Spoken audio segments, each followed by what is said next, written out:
What should one say in the introduction slide so that people actually care to stay by the end, by the result, by the conclusion?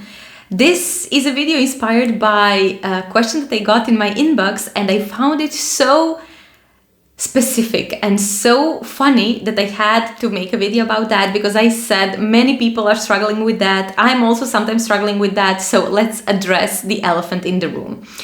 So first of all, I want to start by answering what makes people go away. Like, what makes people stop being interested in a presentation? And there are many answers to that, of course. The first one is the short attention span. Like, let's face it, we are all living in that super fast scrolling world. We are all the time we are scrolling and we forget things, and we do not want to stay bored, right? And many times it happens that STEM presentations are boring, right? Because we are talking about stuff in a way that is boring. If someone asked me whether science is boring, I would say absolutely not. But that's because I learned by my profession, by my PhD, by my studies, to appreciate all of the nuances of science. But for a person who doesn't understand the jargon, who doesn't understand the structures, the rules, and so on, it's probably objectively very, very boring. And who is it to blame? Probably the person who is speaking, probably the person who is sharing information in a way that it's super, super boring. Here I want to remind you probably of some professors or teachers that you had back in school that were talking. There were some that were talking about this super boring stuff, and yet they had the ability to make it very interesting. And you would stay there and listen carefully, even though you would not really objectively care about, I don't know, philosophy or history and so on.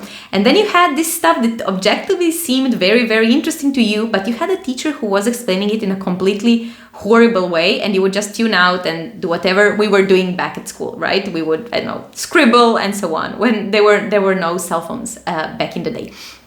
So what do people do now? Like, people haven't changed. They just stop listening and start scrolling, start answering email, or start attending something that causes this dopamine rush in their head. So how can we fix that? Why doesn't this work? Like, why doesn't sharing information work? Because it's not the information per se, it's the way you share information. So how can we do that in a way that people want to stay by the last slide? So a very nice trick that I like to use is to really talk about the impact of your work. Like, why, give them the motivation of why they should even take care. Why should they even care about what I'm about to say? Why is this important for them? For example, I recently listened to a great presentation for a person who is doing some cancer research, and they were giving some statistics that were really making you listen carefully, right? About, I don't know how many % of young women are going to be diagnosed with breast cancer in the next year. So this is a statistic that, although it is shocking and of course very bad, it's something that makes you want to listen. Like, okay, why is it that? And a brilliant thing that they said is like, this percentage of women is going to be diagnosed with breast cancer next year, and this is what we can do about it.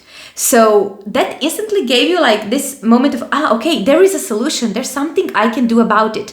So if you do not have something that's so impactful as health, you are not working in health, or you're working in something more abstract, you always need to find a way to fit that into something that impacts those people directly. And say that as soon as you start your presentation, as soon as you start your reports. Like, give this motivation of why your work matters and why they should even care about what you're about to say. That's an instant way to make sure that people actually want to listen. And then as your presentation progresses, as your report progresses, or as your meeting progresses, you always give these pieces of information that show people why they should even care. For example, if you're explaining some method part in the middle, you can say, look, and this method works because of that and that, or this method actually didn't work at all. We did a huge mistake here. And people also want to listen to that, have the realistic part of the story, listen to this everyday human stuff, because that's what we all are. We are humans. We are not perfect. We make mistakes, and it's always nice and inspiring to see people how they overcome those mistakes and how they really make sure that those mistakes, they learn from those mistakes and they make it matter at the end of the day. So all of those techniques of how do you make sure that people feel the impact of your work is something that I'm teaching in my communication course. So I work with STEM professionals, with scientists, developers, data scientists, engineers who are brilliant at what they do, but they see that they are struggling with expressing their work. They're struggling with making presentations. They're struggling to not being recognized at work, right? You are the hard worker, the brilliant mind behind the project, but no one sees you as so.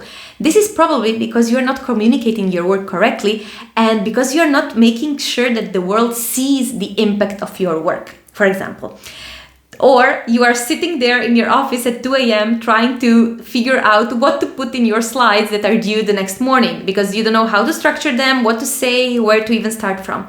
So all of those things is something that I tackle on with my clients in my coaching program.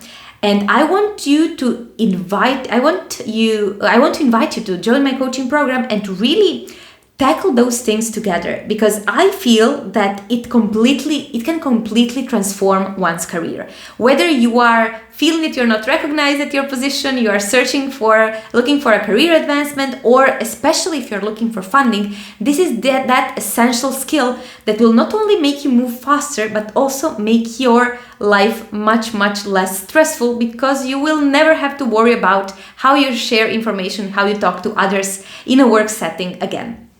Having said that, I will leave a link down below in the description where you can schedule a completely free discovery call with me where we can talk about exactly that. Your current challenges, your current struggles in your STEM career. How does this challenge pop up in your career? How does this sort of missing those communication skills pop up in your career? Whether it is not knowing how to grab people's attention, how to keep their attention until the last slide, how to communicate in a way that doesn't cause stress to you, and so on. I am more than excited to meet you and to listen and to hear more about those problems and see how we can fix it, and of course see if we are a good fit to work together. So I hope that you found this video useful, and see you in the next video in a few days again. Bye bye.